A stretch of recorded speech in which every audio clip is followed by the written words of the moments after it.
Welcome to BrooklineHub In-Depth. I'm your host, Harvey Bravman, publisher of BrooklineHub.com. We'll be coming to you every week with the impactful interviews on the important people, organizations, and subject matters that affect the Brookline community. We're here today with Lisa Wisel, co-owner of VineRipe Grill. Most of the Brookline community had learned on March 10th that from the Brookline patch that the Brookline Parks and Recreation Commission had voted on another vendor other than VineRipe Grill continuing on at Robert T. Lynch Golf Course in Brookline, and a public town-owned golf course. Lisa, first off, I'm sorry to hear about this news. What's the last year been like for you and your family and the restaurant? The last year has been stressful. It's been very difficult because we didn't have the resources to pay all the employees that we normally would in the course of a busy summer. So I worked every single day since last April, other than maybe 6 or 7 days that I took off. So it was really hard because I was opening and closing, working 14, sometimes 16 hours a day, cleaning bathrooms, bussing, ringing the registers, like doing everything that normally your staff would help with. So it's been a really, really tough year. So I was looking forward to this year with sort of things coming back to some sort of normalcy and being able to possibly recoup some of our losses and get back into serving the golfers and the community. So it's been disappointing that it looks like that's not going to happen. Tell me if I've got this right. The golf course is owned by the public. The vendor is allowed into the club there to put in a restaurant, and you also have a catering business, and then that license gets renewed every so many years. Is that right? Correct. And how many years have you been at VineRipe? I mean, at 13 years here. Been at there 13 years. So the license comes due, where hopefully toward the tail end of a pandemic, and you get the word that did you know that that your license was up, that a new vendor process was beginning, and how did that all play out? Yeah, so our contract ends March 30th. So we knew that it would be up for renewal.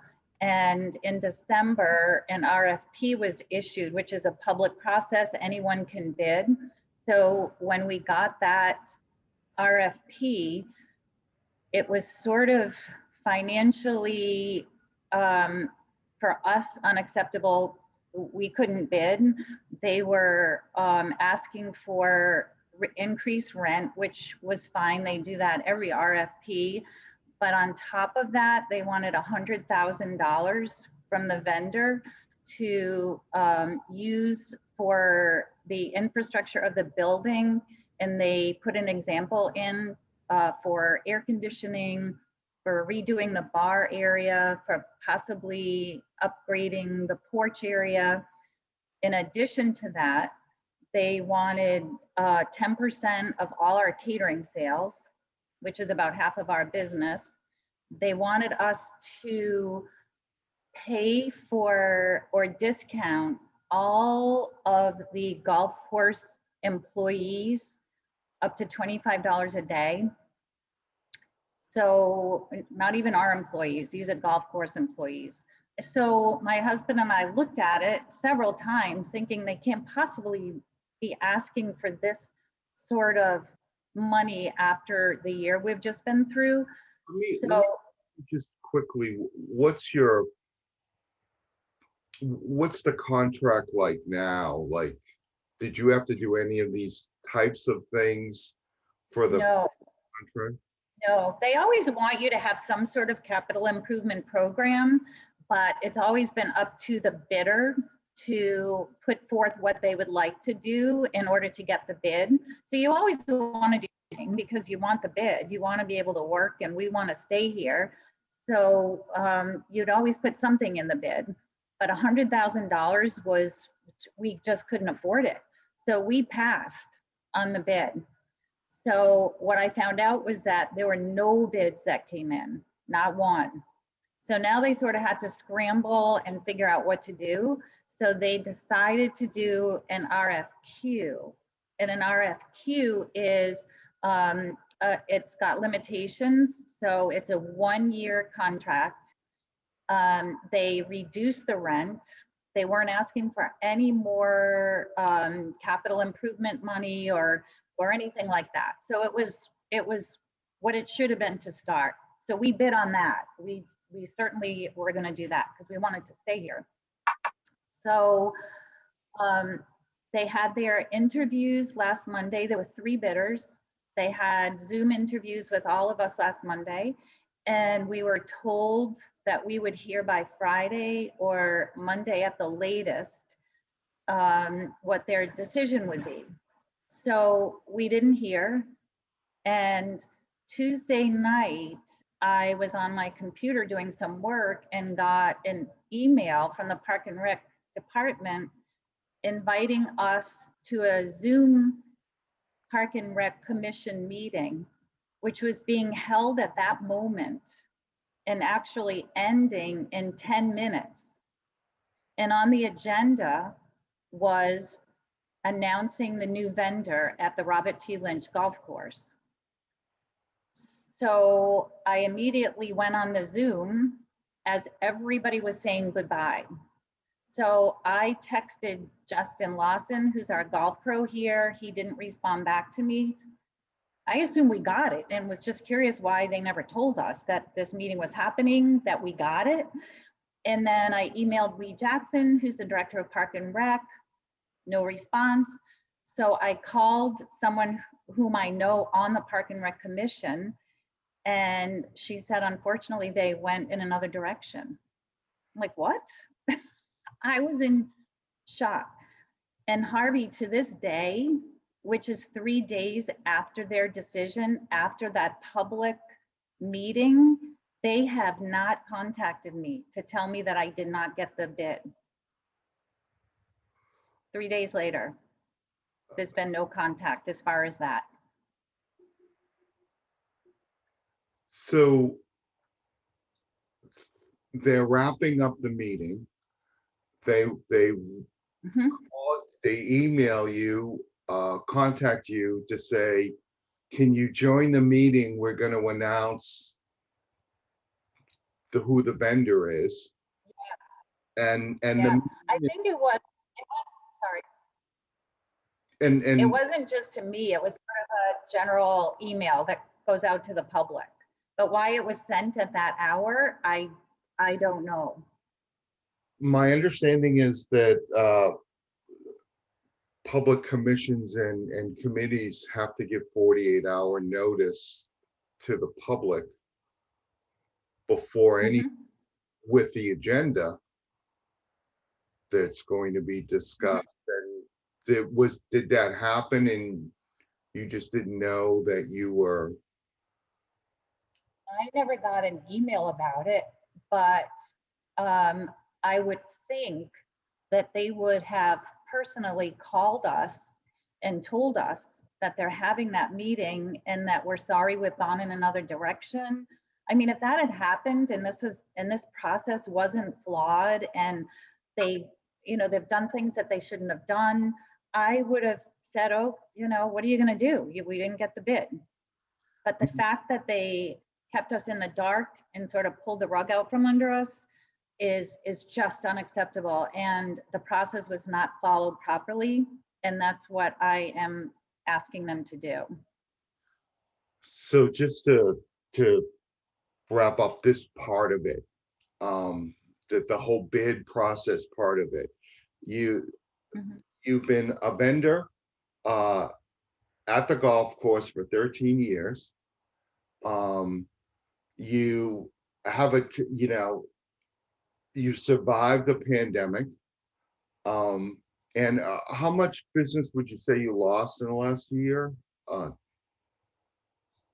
Probably 60%. So you've lost 60, you're doing 40% of the business over the last year that you're accustomed to. Having gone through that, they ask for bidders, and then you're included on that bid to, renew your license. But after doing a year where you only did 40% of your business, plus who knows what else happened to all of us during the pandemic. We all have our private and personal stories and our own stress on top of just whether the restaurant's making it or not. And on top of that, they want you to throw $100,000 to the town to help do capital improvements right after an awful year like that for all of us. And on top of 10% of your catering sales that are already down, and discounting employees that work for the town, so that they get this additional benefit of you providing them meals. And then after that, when they get no one to bid against you, they start the process again with an RFQ for a year, and you get this notice while a meeting is going on that they're going to make a decision, and then you still haven't gotten any formal word from the commission, and you're supposed to be out by the end of the month. And so my understanding from reading the article in the Patch is that the other vendor not only has been notified that they're for now the winning vendor, but they were notified before this meeting. Yeah. So before they were going to vote and announce that, before the vote, they let the other vendor know that they were the vendor. And do you have any idea of what their proposal was like? But I did this morning email Lee Jackson, because we, as a citizen in Massachusetts, have the right to all public records. So I have requested those, and I've requested all their phone conversations, the actual bids, any Zoom interviews that they've done, any meetings for town employees with bidders. So I haven't heard back yet, but I have requested all that information so I can sort of piece together what has happened. The big thing is they apparently were supposed to have a public forum before anyone was chosen, which they did not. So the news now, things are kind of evolving by the minute here, but apparently they were told by our town administrator that they have to have a public forum before they choose anyone.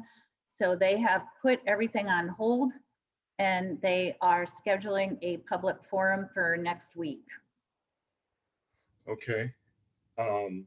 So the decision so far, the decision to choose this other vendor, I think the name is Out of Time or something like that. I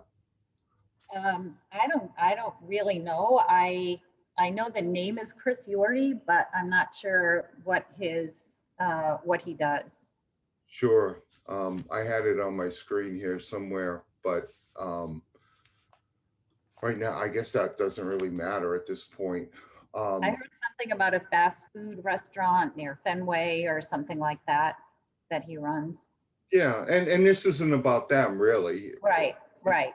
the process Yep. and and so I know that I'm assuming that the Parks and Recreation Commission has regular meetings and they talk about various subjects. I'm sure the subject of the golf course has come up during the course of this last period of time that you've had the license. How long has it been? I know it's 13 years, but this current license is, So this last one, I think was I think 4 years. I'm not even 100% sure when the last one was. still about 4 years. And I have a for-profit business, and and I've done state bids before and government bids, and usually, I mean, did anyone tell you that there was any issue with the services that you were providing at the golf No, course? never, never. In 13 years, we have had an impeccable Board of Health inspections, never a problem. We don't get customer complaints. Our financials are impeccable. We pay our rent, we pay all our vendors, we pay our help. There's really nothing that I know about that they have never come to us and said, this is a problem, that is a problem. I don't have a clue. I just don't know what the problem. I don't know. I'm at a loss to figure out why this happened. I know with all of these bids, the most important thing is transparency. Mm-hmm. I've gone in any business that's gotten government bids, the process, everything has to be done in public, and usually there's if there's a discussion on a bid like this, that I'm assuming was this, do you know if the way they process the RFQs, is it just the low bidder gets it, or is it a qualified bid? In other words, they make a decision based on the overall So proposal. that's a really good question. So the RFP has a whole section where you're rated. So they rate you on your menu. They rate you on your capital improvement plan. They rate you on your interviews, on your references. Like it's pages long. So they rate you highly advantageous, advantageous, or not advantageous for each section. The RFQ had none of that. There was no rating system at all. All we had to submit with the RFQ was a copy of our menu. So the only other thing that they did was have a 1-hour interview with all the bidders. So my big question is, with our impeccable record, with our customer service, with our great food, with all the community service that we do and all the donations, and feeding the DPW for free a couple years ago when we had all those storms, and all the things that we've done, in a 1-hour interview, how could they possibly pick a different vendor without any other way to vote? So I am very curious to see how that voting went. Like, what did they rate him on that he's doing better than us? I'm a female, I'm local.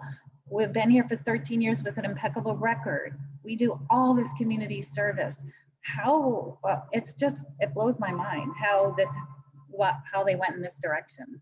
I'm also curious to know if there were any relationships between anyone on the commission and the vendor that was eventually chosen. What were the conversations like prior to this RFQ going out, and maybe after the RFQ? going out? Was there any rooting interest? And then I'm not implying that there was, but given the fact that, you know, the decision's been put on hold and there's going to be a public forum, these are questions that are legitimate questions to ask. Yeah, I don't know if any of that happened. You would tend to sort of think in your mind that maybe something fishy was going on, but I don't know. I don't know what the relationship is. If there's a relationship, if he's just someone that had a great interview, so that they said, oh, let's go with him. He's, you know, he looks great. That's what I'm thinking happened, but I don't know. I don't have any information on that. Sure. And, you know, and also to make it clear that the town has a right to go in a different direction, and that's the way the rules are and everything. But there's, you know, a way in which I would hope that most Brookline residents would want to operate and want how they want their town to act. You know, so much attention in the last year has been on the plight of restaurants and theaters and places where people congregate because there's a pandemic going on, and, you know, there's loss of life and all of the other things that go along with this horror that everyone's been living through. But to sort of hit a local business while it's down, putting them in a difficult position to succeed, first off, by asking, you're asking the current vendor, who you know has suffered because the golf course has been closed, to come up with $100,000, which is, in my world, is real money. This just doesn't seem right. I think it's also important to point out that, you know, I'm not a golfer, and I actually go to the course to have lunch because it's such a great view, and I get to see other people, you know, stress themselves out trying to golf, and you know, eat at your restaurant. But, you know, I've heard more about the VineRipe Grill because of the things that you've done for the community, for people who cannot go to the golf course and afford to purchase food anywhere, probably. Tell us a little about some of the things that you've done over and above the call of duty for the community in the last 13 years.